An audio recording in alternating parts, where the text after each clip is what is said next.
आप सन स्क्रीन लगाए हुए हैं तो सन स्क्रीन में भी बहुत सारी सन स्क्रीन्स हैं जिनका अलग अलग एसपीएफ है, ये है वो है।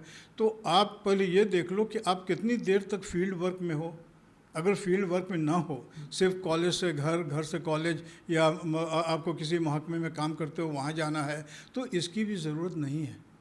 अब दूसरी बात कि आप एक आजकल चीज़ चला है मॉइस्चराइज़र, जिसको सालों भर लोग लगा लेते हैं।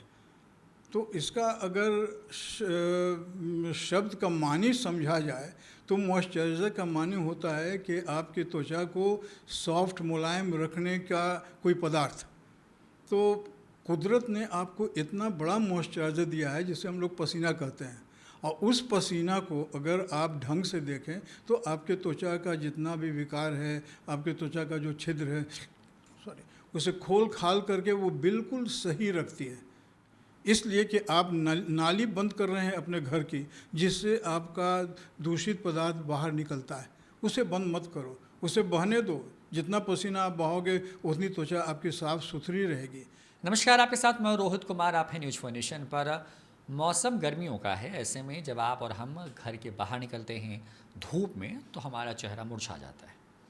हम एक तरीके से, हमारे चेहरे पे एक थकावट महसूस होती है। हम एक तरीके से चेहरे जो हमारे हैं वो एक तरीके से जो खिले नज़र आते हैं सुबह जगने के बाद, वो धूप में जाते ही मुरझा जाते हैं। इससे बचाव के उपाय क्या हैं, ये क्यों होता है, किस तरीके के उपाय करने चाहिए, तमाम चीज़ों पर बात करने के लिए हमारे साथ पटना के जाने माने चिकित्सक doctor S Iqbal Hussain sir हैं। सर, मौसम गर्मियों का है, जब पारा 40-42 डिग्री और 45 डिग्री के आसपास हिट करने वाला हो तो अच्छे लोग मुरझा जाते हैं जब धूप में आते हैं बाहर। तो सबसे पहले सर तो गर्मी, क्योंकि ये सबसे लंबा मौसम भी रहता है, करीब 5-6 महीने तक ये इसका असर होता है, तो परहेज क्या करना चाहिए लोगों को ताकि उनके जो चेहरे हैं वो खिले नज़र आएँ? देखिए, ऐसा है कि अपने मुल्क में सबसे अच्छी बात है कि यहाँ जाड़ा, गर्मी, बरसात और बीच में एक छोटा सा मौसम आता है जिसे हम लोग पतझड़ कहते हैं, वो भी बड़ा सुहावना मौसम होता है। अब बात रह गई आपके गर्मी की, तो गर्मी के मौसम में ऐसा कुछ ख़ास तौर पर नहीं देखा जाता है कि आप उसके लिए बहुत तैयारियां करें। इसलिए कि मुझे याद है कि मैं जब बच्चा था तो गर्मी के मौसम में वो लू का चलना, वो धूप का होना, वो गर्द उड़ना, ये सब बड़ा जिसको कहा जाता है कि सुहाना मंजर देता था। और हम लोग खेल कूद में दोपहर बिता देते थे पेड़ के नीचे या किसी छावनी के नीचे। अब रह गई बात कि ये बात बीत गई 50 साल पहले। तो आज के समय में, चूँकि आज का समय को हम कहेंगे कि आडंबर का समय है, इसमें कोई भी इंसान अपने आप को सार्थकता से हमेशा दूर रखना चाहता है। सही क्या है, आप ये देख लो कि त्वचा क्या है आपकी, एक आपकी छतरी है। जिस तरह से आप छतरी लेकर निकलते हैं धूप में, गर्मी में, बरसात में, उसी तरह से आपकी त्वचा जो है आपके पूरे आंतरिक विकार को, विकास को ढके रहती है। तो इस त्वचा पर सोचो आप कि कितना कुटाराघात होता होगा हर मौसम का, लेकिन फिर भी भगवान ने इसको कैसा मजबूत बनाया है ढाल शरीर का, कि इस ढाल को आप बिना किसी ख़ास दवा दिए हुए, ख़ास भोजन दिए हुए आप मजबूत देखते हैं। आप इसका अगर सही माने में दृश्य देखना चाहते हैं तो गांव में खेलते हुए उन बच्चों को देखिए जिनके पास कुछ नहीं रहता है, वो फील्ड में खेल रहे हैं, ना सन स्क्रीन है और ना ही उनके पास कोई पर्दा है, फिर भी उनकी त्वचा कितनी साफ़ सुथरी। हाँ, रंग एक अलग है, कोई सांवला है, कोई गोरा है, कोई काला है, ये तो प्राकृतिक देन है और भगवान की बनावट। तो उससे आजकल लोग जो कहते हैं कि मैं धूप में निकलूँगा या निकलूँगी तो क्या परहेज़ करना चाहिए, ये सवाल ही बड़ा मुझे अटपटा लगता है। और डॉक्टर होने की हैसियत से, वो भी चर्म रोग विशेषज्ञ, तो मैं उनको यही कहता हूँ कि भाई आप निश्चित निकलो धूप में, लेकिन अपने त्वचा पर किसी केमिकल का आवरण मत ओढ़ के निकलो। मिसाल के तौर पर जैसे आप सन स्क्रीन लगाए हुए हैं तो सन स्क्रीन में भी बहुत सारी सन स्क्रीन्स हैं जिनका अलग अलग एसपीएफ है, ये है वो है। तो आप पहले ये देख लो कि आप कितनी देर तक फील्ड वर्क में हो। अगर फील्ड वर्क में ना हो, सिर्फ कॉलेज से घर, घर से कॉलेज, या आपको किसी महकमे में काम करते हो वहाँ जाना है, तो इसकी भी ज़रूरत नहीं है।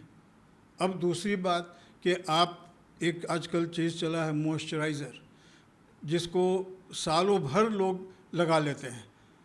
तो इसका अगर शब्द का मानी समझा जाए तो मॉइस्चराइज़र का मानी होता है कि आपकी त्वचा को सॉफ्ट मुलायम रखने का कोई पदार्थ। तो कुदरत ने आपको इतना बड़ा मॉइस्चराइज़र दिया है जिसे हम लोग पसीना कहते हैं, और उस पसीना को अगर आप ढंग से देखें तो आपके त्वचा का जितना भी विकार है, आपके त्वचा का जो छिद्र है, उसे खोल खाल करके वो बिल्कुल सही रखती है। तो पसीना से बड़ा कोई मॉइस्चराइज़र नहीं है। और पसीना को सोखना या पसीना को रोकना का भी कृत्रिम उपाय है आजकल जो लोग लगाते हैं, एंटी स्वेट्स, कांख में लगा लिया या और कहीं लगा लिया शरीर में। ये मेरी समझ से उचित नहीं है, इसलिए कि आप नाली बंद कर रहे हैं अपने घर की, जिससे आपका दूषित पदार्थ बाहर निकलता है। उसे बंद मत करो, उसे बहने दो। जितना पसीना आप बहाओगे उतनी त्वचा आपकी साफ़ सुथरी रहेगी। अब तीसरी बात कि आपका जो लिबास है, जो आपका पहनावा है, ये बहुत इम्पॉर्टेंट है। पहनावा का मतलब कि हर शख्स रोज़ अपना जो कपड़ा बदलता है, या कोई कॉटन कहता है कि हम पहनते हैं, कोई कहता है कि हम सिंथेटिक पहनते हैं, वगैरह वगैरह, उससे कोई मतलब नहीं है। आप टेरिकॉट भी पहनो, लेकिन शरीर पर कपड़ा शरीर से सटा हुआ, शरीर को तंग करता हुआ ना पहनो। ये बहुत इम्पॉर्टेंट बात है। अगर आप शरीर से चिपका हुआ कपड़ा पहनोगे तो आपका शरीर पर जो कपड़े का फैब्रिक्स है और फैब्रिक का जो डाई है, वो डाई हर हाल में आपके लिए घातक साबित होगा। इसलिए कि इंडस्ट्रियल डर्मेटोलॉजी जो है, जो ये बताती है कि उनके यहाँ जितने भी रंग बनते हैं, साफ लिखा रहता है कि किसी भी रंग का कोई गारंटी नहीं है। पर्टिकुलरली अगर आप देखिए तो उसमें ख़ास तौर पर जो गहरे रंग हैं, काला हो या आपका रानी कलर हो, पीला हो, बैगनी हो, हरा हो, ये जितने डार्क कलर हैं उनको अवॉइड करो, उनसे परहेज़ करो कि वो आपके त्वचा पर चिपके हुए ना हो। हल्का, ये सब रंग का हल्का रंग आप पहन लो, उससे कोई हर्ज नहीं है। फिर शरीर से सटा हुआ दूसरा कपड़ा हो गया लेगिंग्स लड़कियों में और जीन्स लड़कों में। जीन्स तो आजकल लड़के लड़की की बात नहीं है, ये सब में कॉमन है। तो ये समझना चाहिए कि हमारे शरीर की आवश्यकता क्या है, एक मौसम के एतबार से। मौसम क्या चाहता है और मेरा शरीर क्या चाहता है, तो दोनों में अगर तालमेल आप मिला कर चलो तो सिर्फ ये मैं कहना चाहूँगा कि कपड़ा ढीला हो। अगर आप जीन्स पहनते हैं तो अंडर पैंट्स का थोड़ा सा ध्यान रखो कि वो टाइट ना हो, और अगर टाइट हैं तो फिर आपको दूसरी बीमारी में सबसे इम्पॉर्टेंट बीमारी आजकल की जो चली हुई हर जगह देख लो, वो है दिनाय, फंगस इन्फेक्शन, जिसके लिए आजकल फार्मास्यूटिकल का होड़ लगा हुआ है, और अच्छे से अच्छे कीमती से कीमती दवाइयों के बाद भी इस बीमारी का निवारण नहीं हो पा रहा है। उसका मुख्य कारण क्या है? गर्मी, पसीना। और गर्मी पसीना के साथ साथ सहयोग कौन देता है? आपका वस्त्र। अगर वस्त्र ढीला है तो आपको कोई एंटी फंगल लेने की ज़रूरत नहीं है, थोड़ी से दवाई में आप ठीक हो जाएंगे, लेकिन उसकी एक अवधि है। कभी लोग 10 दिन खा के छोड़ देते हैं, उसकी अवधि है, कोई 1 महीने की है, कि 2 महीने की है, आवश्यकता अनुसार। और बार बार ये दवाइयाँ जो दी जाती हैं तो उससे आपका किडनी, लिवर, ये भी जो है उनके लिए भी ये घातक साबित हो सकती हैं बीमारियाँ, अगर आप डॉक्टर बदल कर और अपने से भी, जिसे हम लोग ऑटो मेडिकेशन कहते हैं कि जब चाहा दवाई अपने से भी ख़रीद लिया। तो ये सब गर्मी में, यानी मौसम गर्मी का अप्रैल से ले करके आप ले लो अक्टूबर तक, ये मौसम बड़ा ही ख़राब है चमड़े के लिए। लेकिन चमड़े के लिए नहीं, ये व्यवहार के लिए। अगर आपका व्यवहारिक रूप से आप सही हैं तो आपकी त्वचा हमेशा खिली रहेगी और अच्छी रहेगी। ये मेन मुद्दा है आपका वस्त्र, और मेन मुद्दा है आपका केमिकल्स।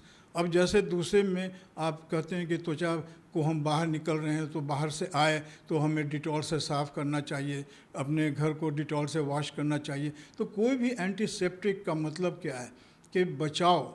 तो बचाव के लिए अगर आपकी त्वचा पर जो नॉर्मल बैक्टीरिया होते हैं, जिनको हम लोग कमेंसल्स कहते हैं, उन्हें अगर आप केमिकल से वॉश आउट कर दिया, धो दिया, तो फिर आपकी त्वचा नेसेंट स्टेज में आ गई, और उस स्टेज में वो नवजात स्टेज में आ गई, और फिर तो आपको दूसरे इन्फेक्शन यानी फंगस का प्रकोप होना शर्तिया है, इसलिए कि आपकी त्वचा में फिर वो लड़ने की क्षमता ख़त्म हो गई, उसे आप एंटीसेप्टिक दे दे करके धो करके ख़राब कर दिया।